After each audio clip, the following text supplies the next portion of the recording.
I'm pretty tired. Think I'll go home now. Hey! We're recording the podcast! Shut up!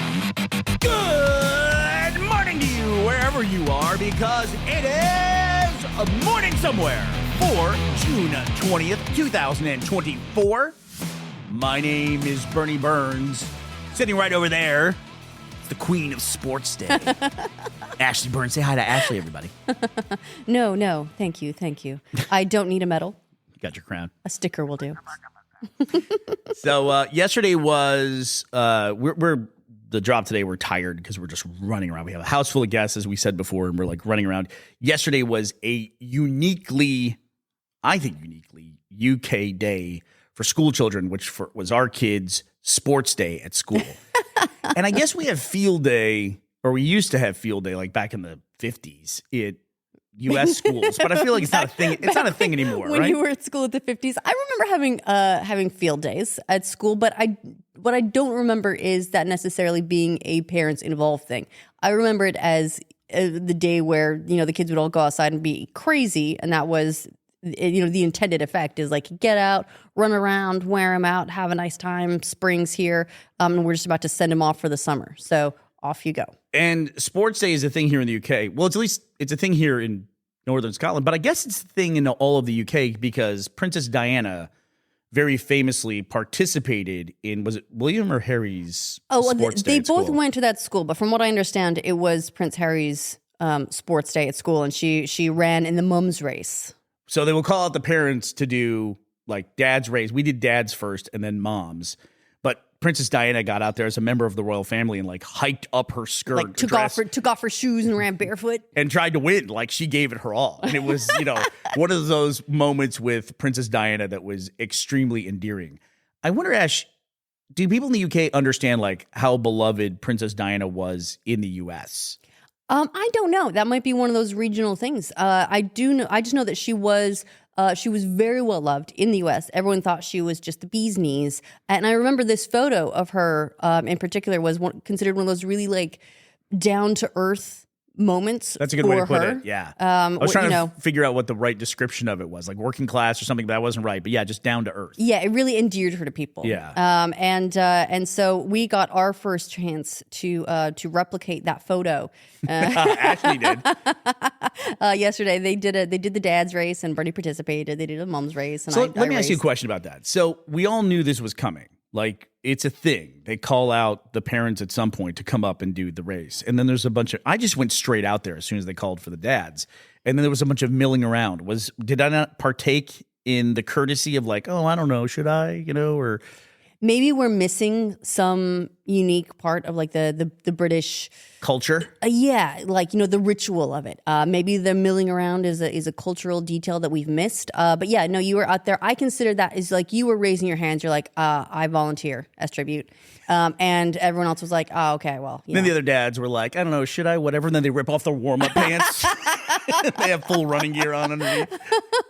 But I'm an older dad too, so I'm at the point where, first of all, I'm not worried about winning the race, right? I'm way past that in my life. I don't care about that kind of thing. Who cares about winning a foot race in like the backyard of a primary school? You know what I mean? It's not make or break for my life, for my opinion of myself.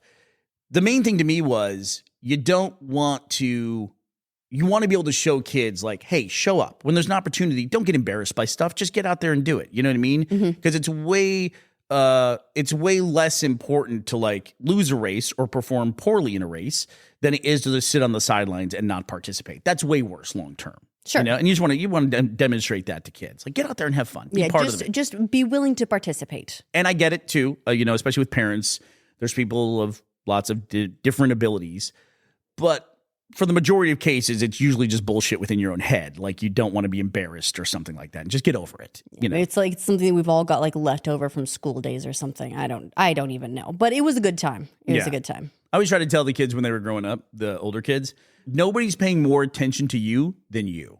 And I think that's the case with everyone. You get lost in your own head sometimes, in your opinion of yourself. And just as soon as you can get over that, the happier you will be in life. And as long as you participate, you're getting a sticker at the finish line.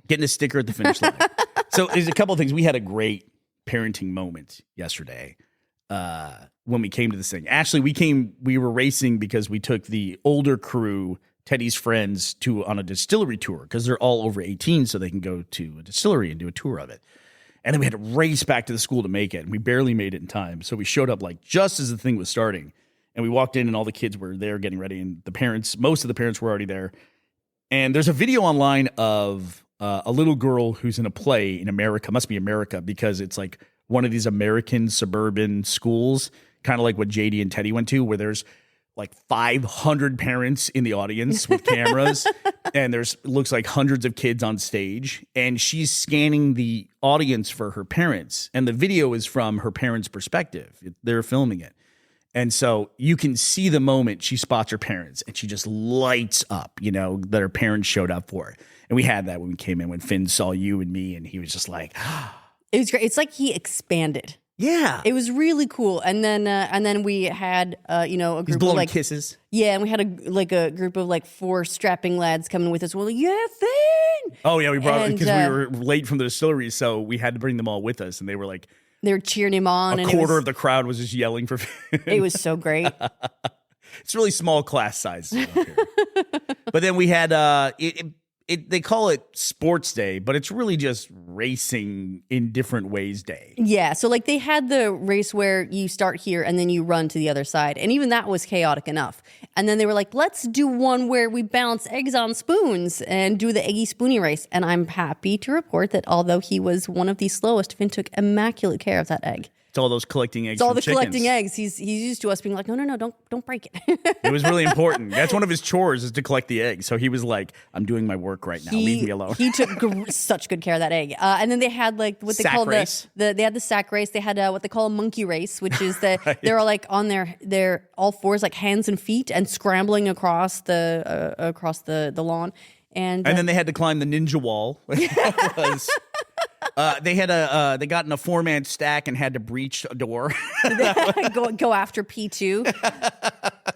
Take their rightful place. They were like SAS style. Yeah, no, it was really just like a lot of racing. That's different variations of that. It really was. And here's the thing. I felt a little bit left out, right? Because they had all these fun themed races. And what I was hoping the mom's race would be they hand us each a very full glass of wine. And we have to balance it and not drink it until the finish line. And that's the challenge. Yeah. That seems like that would have been a great race. At that point, no moms were milling on the sidelines, right? I think you were dressed for that and not dressed for a race. I was. Because you had your distillery clothes on. You were like... I had like a pair of slacks. And I had my stacked Docs. You had Doc Martens on. I was like, why don't you take your shoes off? You're like, I've got this. It would have taken longer to get those things off than the race lasted. Ashley had the eye of the tiger. Yeah, so it was great. We had a lot of fun with that, and it was a really good moment. And I had another great parenting moment today when I dropped him off at school, because every time they did a race, which was like 8 races, they got a little sticker badge, and I took all of his stickers and put them on the back of my phone under the case, so it'll preserve them. And when I dropped him off at school today, he demanded that I show everybody that I still had all of his stickers. Oh, that's so nice. This is great. It's just those moments where you want the kids to know that you're thinking about them and you take incredible pride in them. Yeah. And it was nice too, because summer has just turned up in Scotland again. It turned up just in time for his sports day. It's our third summer here showing up. So far. And it's really nice timing as well, because the solstice is coming up. So solstice is tomorrow, I want to say. That's the longest. Right? I think it's the longest. Yeah. I'll take a look. And it's the longest day of the summer. And then after that, the days will start to get a little bit shorter again until you hear us complaining that we have no light. Right now, we have far too much light. But it's nice to have this day take place in in sort of summer weather. I like that. Can I just say, as an aside here, I'm looking up when this is. We all complain about how AI is fucking up search and bots are screwing up search. Humans have been messing up search for far longer than bots and AI. Like when I look up summer solstice 2024, I get a bunch of articles in search going, when is summer solstice in the year 2024? A lot of people are wondering, when is the summer solstice? And what is the summer? Just tell me the goddamn date. I was incorrect. Solstice is today. Happy solstice, everybody. Oh, it is today. Okay. It is. So it's today. No wonder we're so tired. Longest day. And the solstice was marked actually by a couple of hooligans vandalizing Stonehenge. Yes, the Just Stop Oil crowd. Yes. So two people took basically like fire extinguisher style paint sprayers and sprayed orange all over Stonehenge. And it's interesting. Okay, let me tell you something. Can I say first of all about Just Stop Oil? I don't want to interrupt you here. A lot of people will go after these guys in particular because when they sit in traffic and they block traffic and things, I've been hearing more and more lately that if they block traffic or interrupt people getting to work, I lose all sympathy with your cause. I don't know what people think protesting is supposed to be. Like, do people think protesting is just supposed to be like people in the corner going, hey, yeah, we kind of don't like that you're doing that, and we kind of hope you won't do it anymore. Like, do people think that a protest is supposed to be disruptive? You know? Yeah, I think people hope that's what protesting will be like because they don't actually want to be inconvenienced by the protest. That being said, I had that reaction this time with Stonehenge. Why the fuck are you marking Stonehenge? Well, Stonehenge has been around since before people were burning coal for heat. The only reason I can think of in this particular case is that this is now the solstice and it will get attention on their cause. I just, as people, it's like the blocking traffic. I would say I don't know if this particular case is the right kind of attention because, as you noted, Stonehenge doesn't exactly have a lot to do with the oil industry. Yeah, it's not like wreck some air conditioners. You know what I mean? That'll affect people as well. If you take out the air conditioning unit of some massive skyscraper, then guess what? They're super hot in the middle of summer, at the height of summer. And also it highlights the fact that the world is getting warmer in the summers. This is not protest advice. No, it's not protest advice at all. You should never do something that fucking awesome. But what's interesting to me about the Stonehenge thing is it's kind of, there was another Just Stop Oil thing where some people broke into an airfield where Taylor Swift's jet had landed like hours. Now we're talking. Hours before. They did. They painted a couple of airplanes orange. Hey, guys, stop. Don't do that. I don't like that you're doing that. And their message was very clear. They were like, this is a world in which billionaires have these planes. I protest. And I don't like that. And live in this other life of luxury that no one else has access to.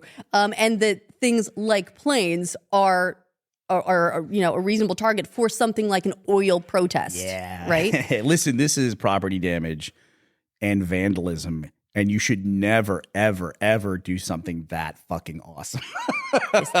I would never condone something that fucking cool. This is not protest advice. Now we're talking. We're talking. And in the past, they've done stuff like throw paint or food or stuff like on paintings, right, on art. And I think the message behind that, I think is that this is not the valuable thing. The world is the valuable thing. You're putting value on the wrong things. Yeah, I feel like for protests, you really shouldn't have to read that far into it. You could also say it's like, hey, look at all the people that are having to travel to see like a painting or Stonehenge. They're traveling on jets to come see this thing that they could easily see online, or something like that. Wait, is that Taylor Swift coming in a parachute from her private jet down to Stonehenge? She flew from London to Stonehenge. It was just too far to get in a car. But so normally I am on their side. Protests should be disruptive. It should be. You know what I mean? That's how you affect change. I don't understand the Stonehenge thing, though. I really don't. I really don't either, I'm afraid. I way more understand the breaking into an airfield and fucking up some private jets. I don't condone it, but boy, do I understand it. Well, that's very on message, though, right? That's like targeting oil. If you think about it, vandalism creates jobs. That's not protest advice. So can I shout out somebody from our subreddit, r/morning somewhere, months ago? They suggested a book to me. If you're interested in the issues of climate change, and Ashley, who is not these days, they suggested Laura Un. I hope I'm pronouncing that correctly. They suggested a book called The Ministry for the Future, and I have been listening to that on audiobook. If The Martian is like a math textbook that is turned into like survival fiction, this is an economics textbook that is turned into climate change fiction. Okay. And it is, I'm not an economics guy, really. I think economics is very interesting, but at the end of the day, it turns into a lot of tea leaves, And if you're super into macroeconomics, though, I think you would enjoy this. I am actively working my way through this. It's a deliberate effort to get through this book. Okay, and you're listening to the book. I'm listening to it. Okay. You can tell you really appreciate a work of art when you have to have like a calendar appointment. It's like my hour to listen to this book. You know what, though? The fact that you care enough to make that calendar appointment tells me that you think well of the substance of the book, even if you are not yourself an economics guy. So that still does mean something. You're making the appointment. The premise of this book is essentially it's a near future fiction where climate change and dealing with climate change is no longer just an optional activity. But it's an interesting book. If you're interested in that kind of thing, I would recommend it to you as well. Okay, interesting. Now, you listen to a lot of books. That is, would you say that's the main way you consume books now? Oh, is absolutely audio? now, yeah. Do you consider yourself a reader? Yeah, I mean, I think if you're consuming books and the written word, even if someone else is reading it, yes, right? Yeah, I mean, I would say so. I know there are purists who are like audiobooks are not reading. And I would disagree because Wow. I feel like you're still Way to disregard the experience of blind people, Ashley. Good for you. I guess if you're Braille, are you reading? And if you're listening to a book, you're not? I mean, For instance, you would never say a blind person isn't reading a book, right? correct. So there you go. There you go. I'm solidarity right there. All right, there you go. But yeah, I think that any way you consume it, if you just because you're having someone tell you the story doesn't mean you're not consuming the story. And in some ways, I feel like there are certain audiobooks out there that you actually get more out of with a really good narrator. I would argue that your version of The Martian, do you remember who narrates that one? Well, it has now changed. You can no longer get the version of The Martian that I listen to on a regular basis. I will look up the author as we talk. But now the only published version of the Martian audiobook is narrated by Will Wheaton. Interesting. The series that I've been listening to primarily is the Rivers of London series, is narrated by this guy named Kobna Holbrook Smith. And I like the series. I really, really enjoy listening to the series. I cannot guarantee I would like it nearly as much if I was reading it instead of listening to it, because as a narrator, he just brings everything to life. He's fantastic. Yeah, and I should be a bigger fan of audiobook narrators because I listen to so many, but as a compliment to them, I get lost in their work and I get lost in the characters that they play. So no, I can't say that I do. I will continue to look up this narrator though while we talk about other things. It's going to take me a minute to find it. Okay, I'll also say that your Project Hail Mary guy is really good. Speaking of Project Hail Mary, casting announcement for that. Guess who was cast in Project Hail Mary? Who? Our old friend, Milana Weintraub. What? From Live Prude Girls back in the day. That's amazing. Yeah. Congrats to her. Most people would know her as Lily from the AT&T commercials. But yeah, she was cast in an undisclosed role in the upcoming Andy Weir Project Hail Mary, alongside little-known star Ryan Gosling. So huge role for her. Well, she's very excited I about hope she doesn't hog all the spotlight from him. I texted her about it this week, and she's super excited about it. Can't say more than that, but we're super excited for her as well. So break a leg to her. It's going to be a great project. Big congrats to her. And Ray Porter is the narrator for Project Hail Mary, by the way. Ray Porter is the narrator for Project Hail Mary. I am looking up who the Martian is. He's really fantastic. I think he might also be for Martian, but let me double check that. But not that it matters because people aren't going to be able to get that version of the audiobook anymore, much to their chagrin, even though they don't realize it. There's also, if people are into fantasy, I'm trying to remember Stephen Pacey, I think, the guy who narrates the Joe Abercrombie books, also does a fantastic job of bringing the world to life in a way even beyond the text. And it's like there are a lot of narrators that I enjoy, but he's one that just really takes me in the world. Okay, the narrator who performed my favorite version of The Martian is R.C. Bray. Here's a little sampling of his work. Log entry. Sol 505. I finally made it. I'm at the MAV. Well, right this second, I'm back in the rover. I did go into the MAV to do a systems check and boot up. I had to keep my EVA suit on the whole time because there's no life support in there just yet. All right. That was actually pretty late in the book, so I don't want to spoil it for anybody. But yeah, he does a great job. He does a great job of, these narrators, they do a fantastic job of switching between characters. The Ministry for the Future that I'm listening to now, they actually have different performers for the different characters. Oh, like a full cast. Yeah, and World War Z had that as well, which is one of my favorite audiobooks of all time. They had a wild cast for that. They've got it was people insane. like I know Mark Alan Hamill Alda. was one. Mark Hamill's in there, Alan Alda. It's a great cast. It's an incredible cast. We were talking about Mel Brooks yesterday, and his son Max Brooks is who wrote World War Z. Oh, cool. So I was thinking, I had that on the brain the entire time too. I didn't realize that connection, but Yeah. that's really cool. And if you want to listen to more R.C. Bray, I know, Bernie, you checked out the Expeditionary Force book series. Yeah. He narrates that as well. Oh, okay. Maybe that's why I was suggested that, because they thought I would like to perform her. So algorithmically, it said, "Hey, what's up?" Well, before we go, Richard Dreyfuss also in World War Z. is he? Yeah. Before we go, I would like to thank our personal narrators, Antonio Pradgen, Oliver Gamble, and Irish Mudslide, for sponsoring this episode of Morning Somewhere. Thank you all for sponsoring this show at patreon.com/Morning Somewhere. All right, and we will be busy practicing our rappelling down a building and crashing through windows for anticipation Sports Day. of next sports day. All right, well, that does it for us today, June 20th, 2024. We will be back to talk to you tomorrow. We hope you'll be here as well. Happy solstice, everybody.